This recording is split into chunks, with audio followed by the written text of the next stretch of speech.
Hello, everyone, and welcome to Really Old Movies. I'm your host, Harrison Scullin, and today I got a very special guest, Nate of Geeks and Flix, and we'll be discussing House of Dracula from 1945.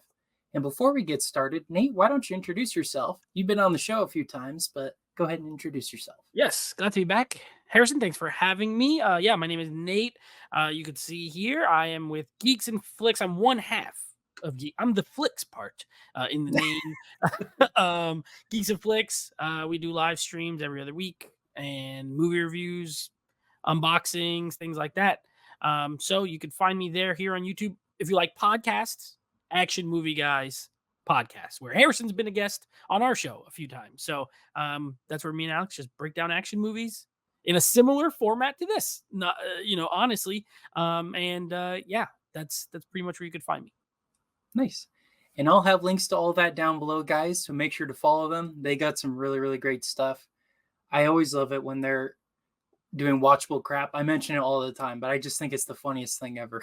I have a name for that. The episodes are better when the movies kind of suck. I feel like they're a little funnier usually. Absolutely. When it's just horrible, you can't help but make fun of it or just No, it needs to be tear it like apart. it needs to be bad, but not so bad that you want to die. Because then it's like Right. this is just horrible. It's got to be like, man, this is really bad, but I kind of like it. That's the sweet spot when we can find one of those. Yeah.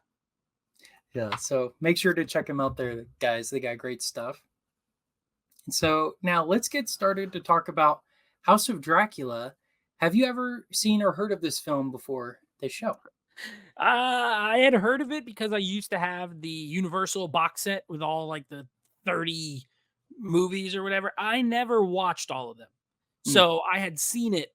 It was in the Dracula section and also I want to say it was in either the Wolfman or Frankenstein set. Like they crossed over. So there were some of the movies you get on multiple sets. But so I've heard of it. I literally have never seen a trailer, picture, nothing. Totally blind watch for me. Okay. Yeah, well, same with me. I also have that collection, but this is my first time ever watching it. And I don't know what it is. It seems the first movies are the best in these series, and then they just all go downhill from there. That's an understatement. To say that the first one's the best. Like, it's not only are they the best, there's a huge gap between the few that I've watched. I have not seen all these sequels. This is my second time being on your show doing one of these, and in my experience, huge gap between the originals and these. Just in quality and everything. It's well, we'll get into it, but yes. Let me show you a behind the scenes detail about this movie. So, the Frankenstein monster, he's clutching the skeleton of Dr. Neiman, because I guess this movie is a direct sequel to House of Frankenstein, the one we did a few months ago, or I guess it was a year ago now. Yeah. Even though that is the case, they don't talk about how the Wolfman or Count Dracula were resurrected from their deaths. Because if you remember from that, they both die in that. But in this, they're just alive. Yeah, they're just there. They just show up. Frankenstein's the only one that's still like the monster is still like in the dirt. Everyone else just hello, here we are. Yeah. I won't spoil it, but I'll save it for a plot. But there's just some things I was like, wait a second, we've already seen this before. This has already happened before. So yeah. Anyways, let's get into your thoughts on the plot. What would you give the plot? Well, Harrison, I'm really glad that you have an option for a 0.5 on this show because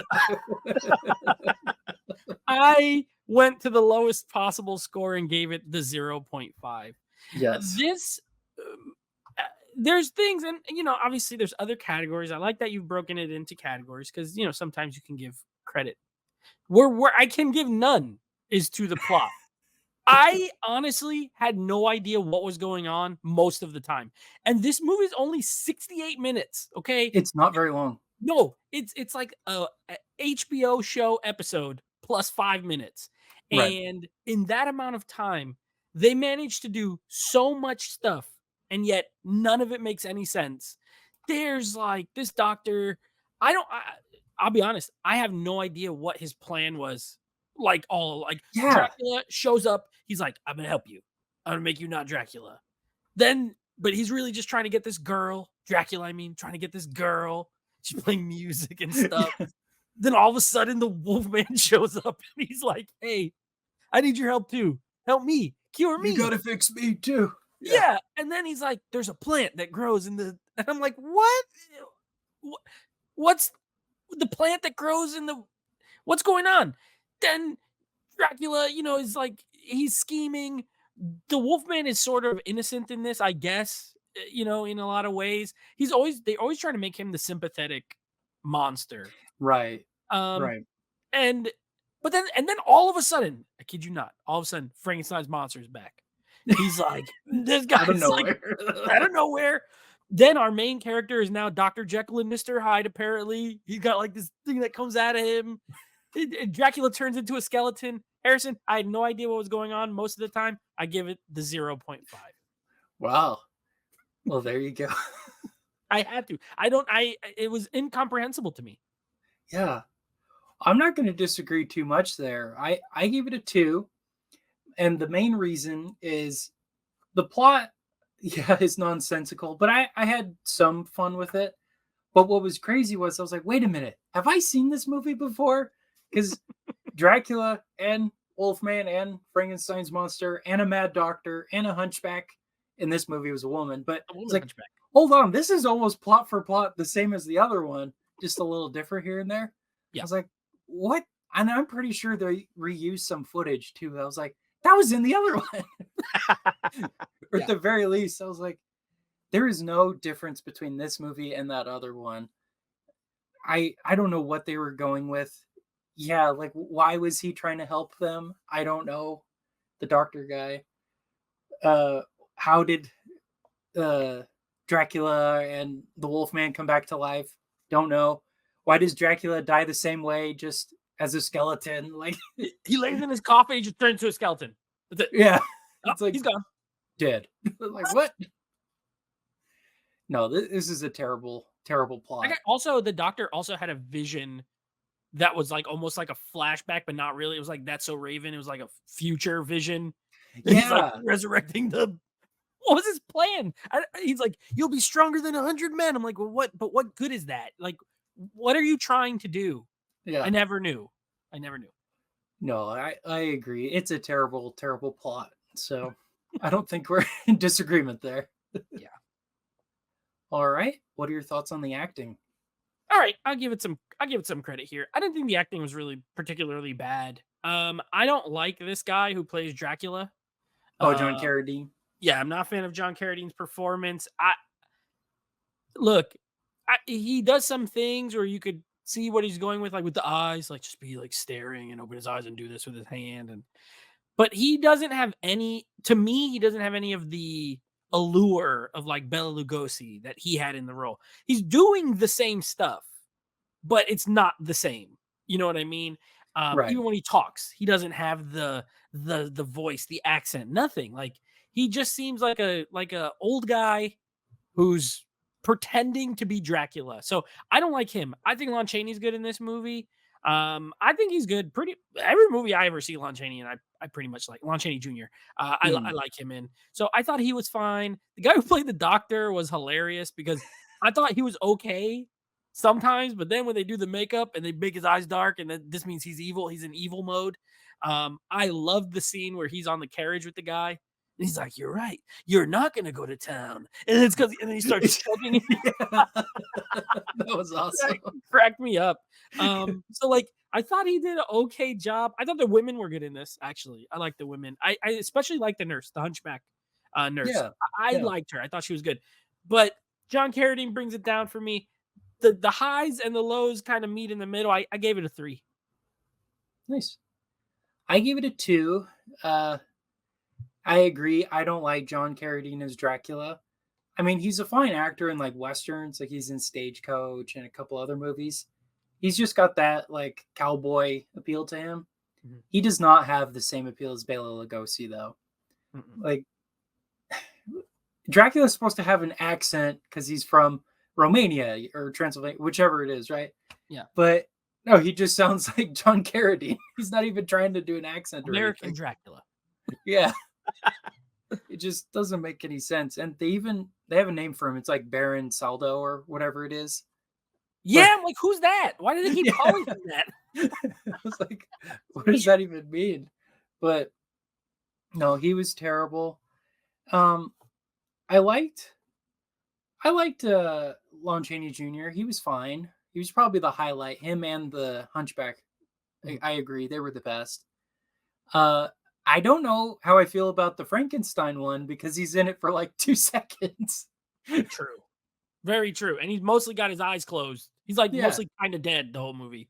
Yeah, and then when he wakes up, he's like, "Rah," crashes down and breaks everything. It's like, And he dies oh, again. he's like the 10th time he's died. So I was like, oh, okay. So needless to say, the acting is just okay, not great. Yeah. Yeah. I've seen better. Much. I've seen worse, like as a collective, but I agree with you. All right. What were your thoughts on the directing? Okay, I gave this a 2 out of a Sweet. 5. Yeah, it's unexceptional. In my opinion, this and you especially know because you watch a lot of old movies, and I've seen my fair share, especially these classic monster movies. And there are certain directors, even in this genre, that had a little flair, had a little style. This has none of that. It's pretty point and shoot. You know what I mean? Like, here's a room, they're in it, moving on. You know, and directing also comes with the acting too, and they were okay with some of these weirdo performances. I don't know if I would have, that guy wasn't menacing enough. The doctor, I feel like they could have got something different out of him. So, Yeah. yeah, I think it was pretty standard direction. Like nothing really stand out. I didn't think there was any cool moments in this regard in this category. But it wasn't like god awful. So I'm not gonna give it a 1. I gave it a 2. Fair enough.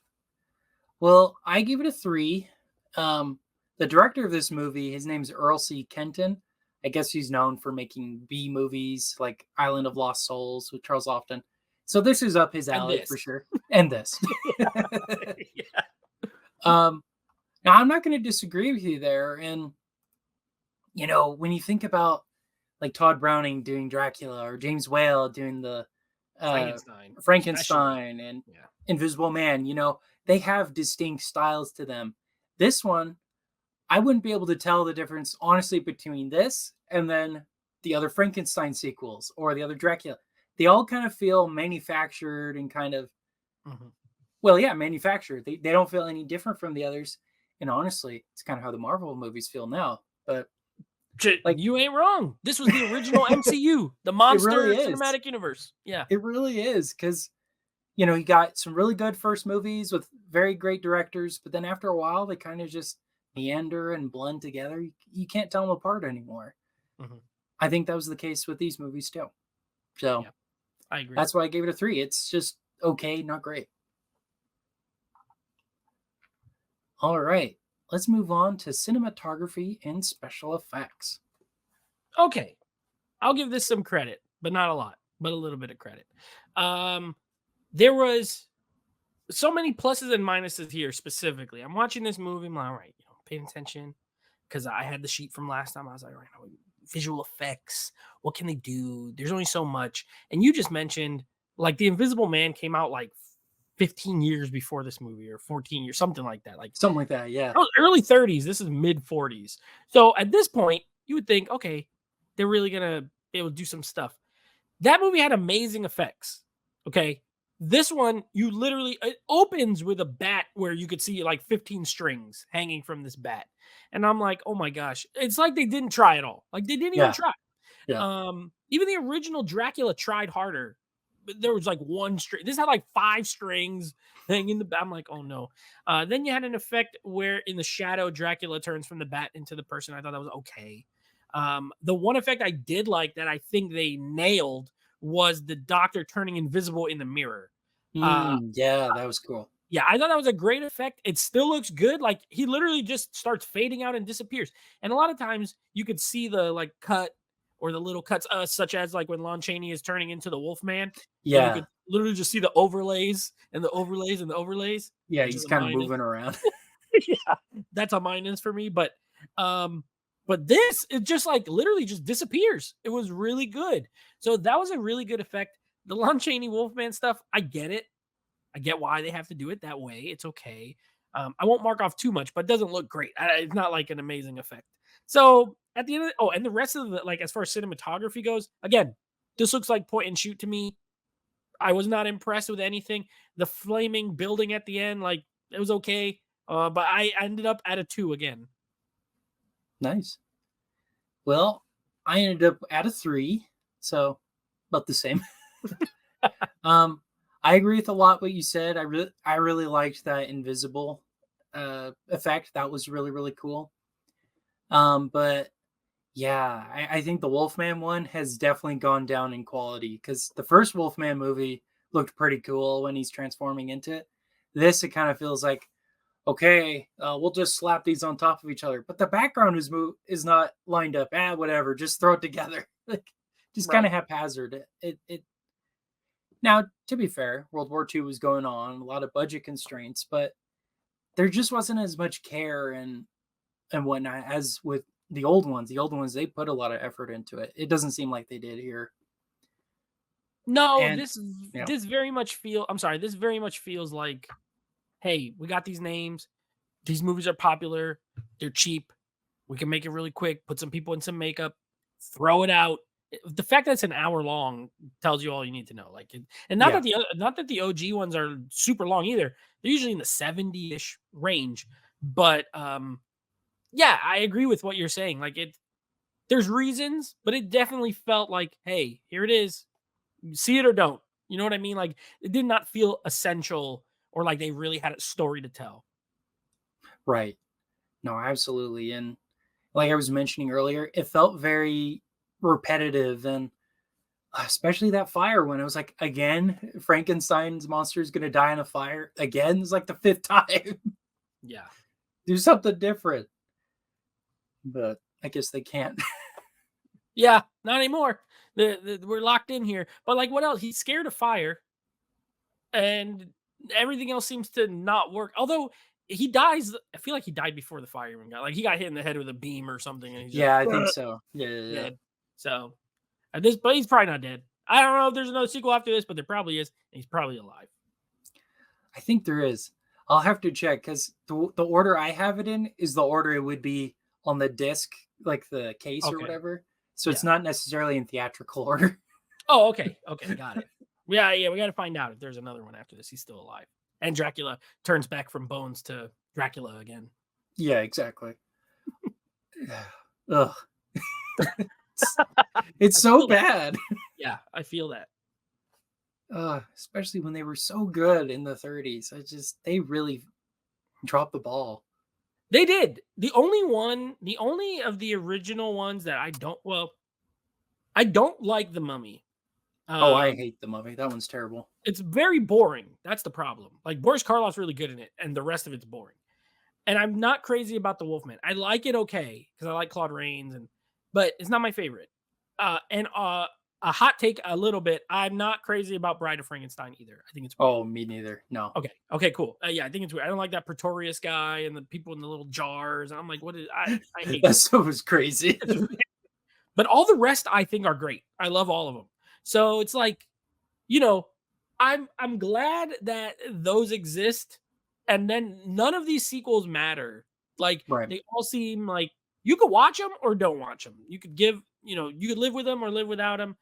Bride of Frankenstein is the only one that seemed to be like that's a sequel to Frankenstein, and it's like still considered amongst the classics. Other than that, none Yeah. of the sequels. Like which one is ever being like, oh yeah, that's a great sequel to these? It seems like none. Right. No, and I'd actually add Son of Frankenstein to that too. That one's a really good one.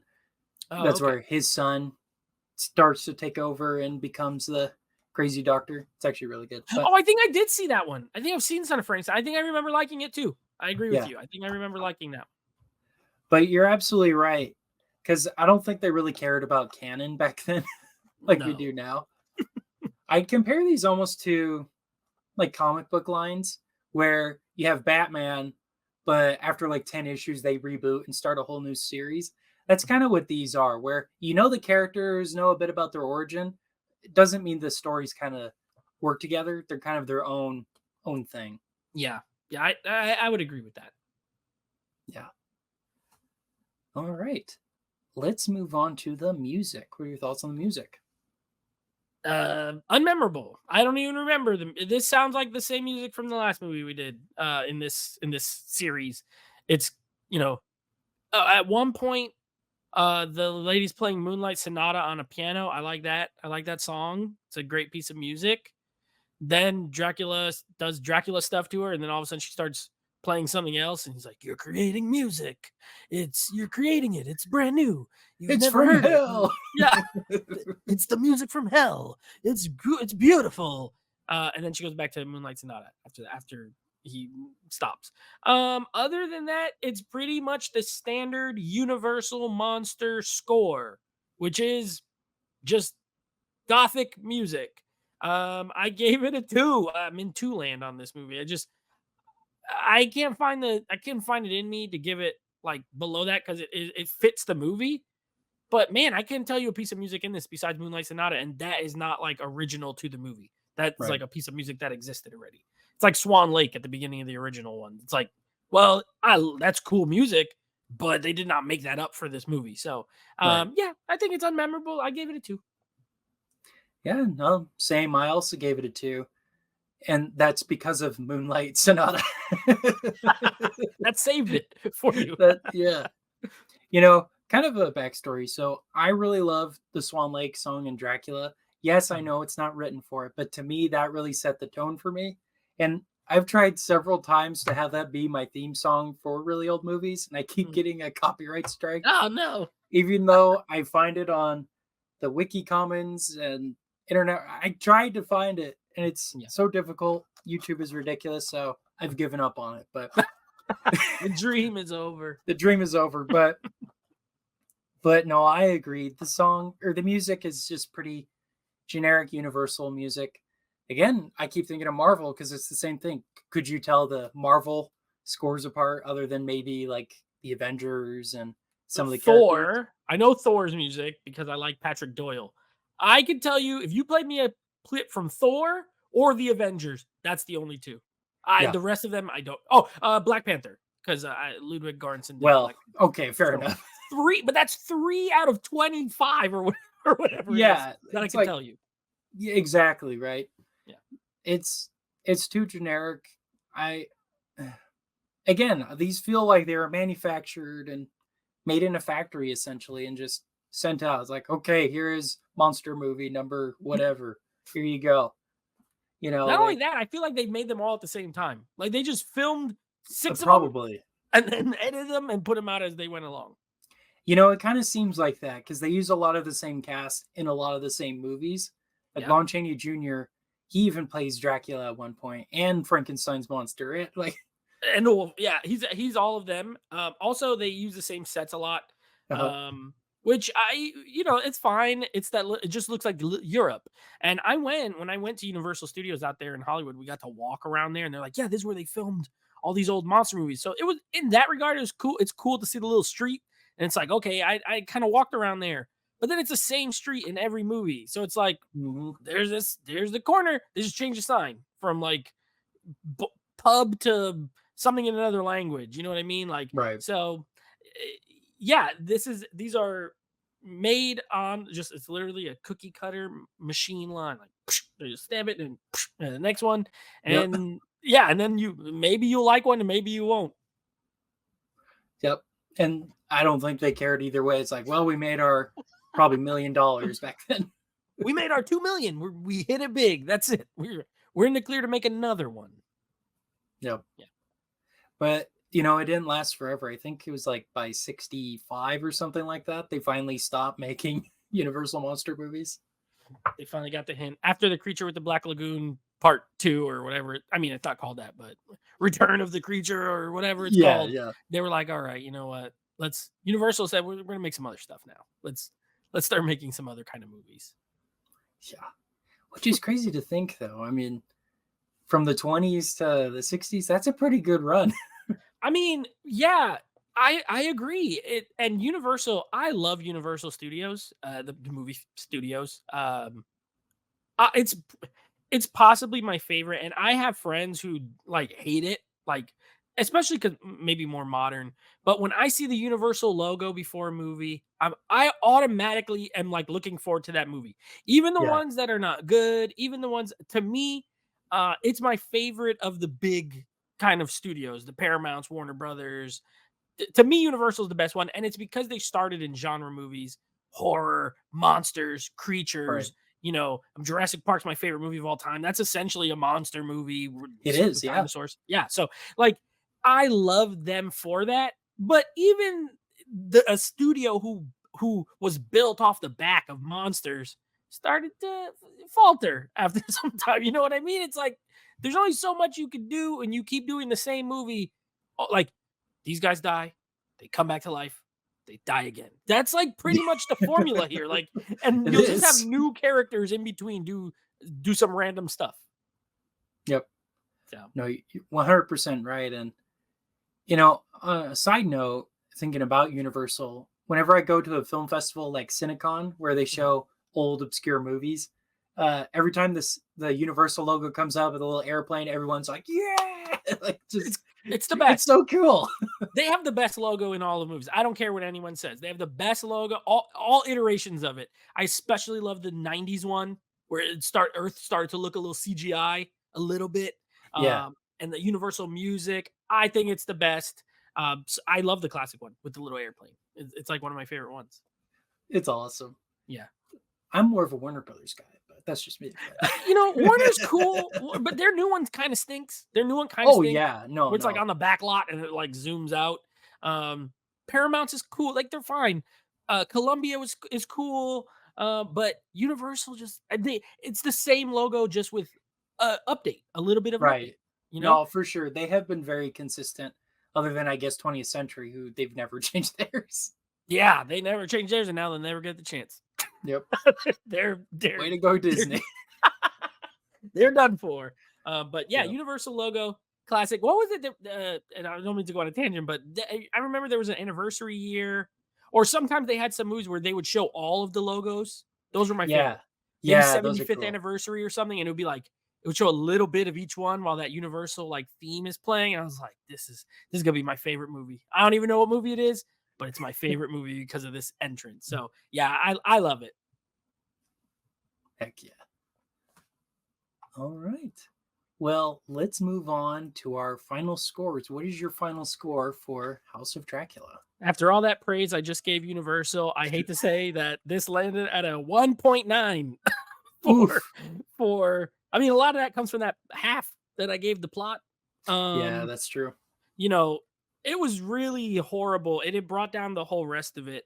Truth be told, it's probably like a no, I feel like 1.9 might be accurate because I lean heavy on when I'm watching movies, I lean heavy on story and plot. So like if that's horrible, even if there's other good stuff, I can't be like, "Oh yeah, this movie I loved it."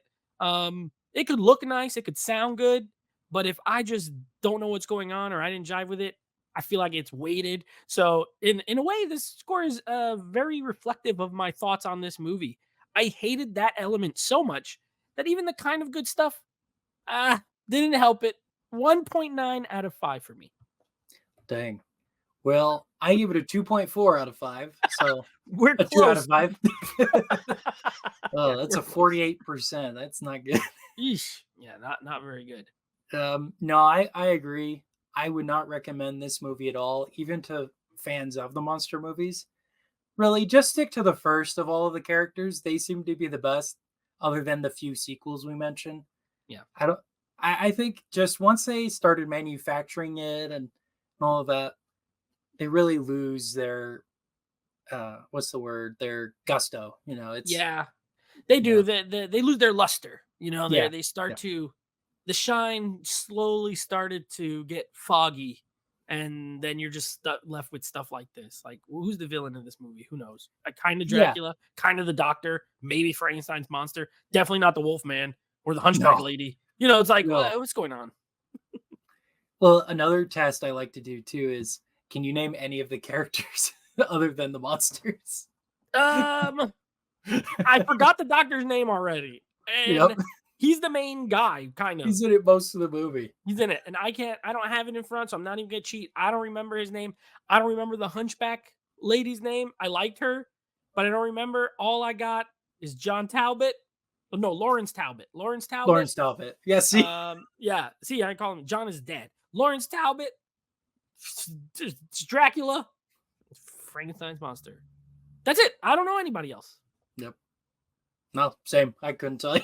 And was it just me, or like, okay, Dracula sees the lady in the window. That was the blonde lady. He like loves her from being a bat.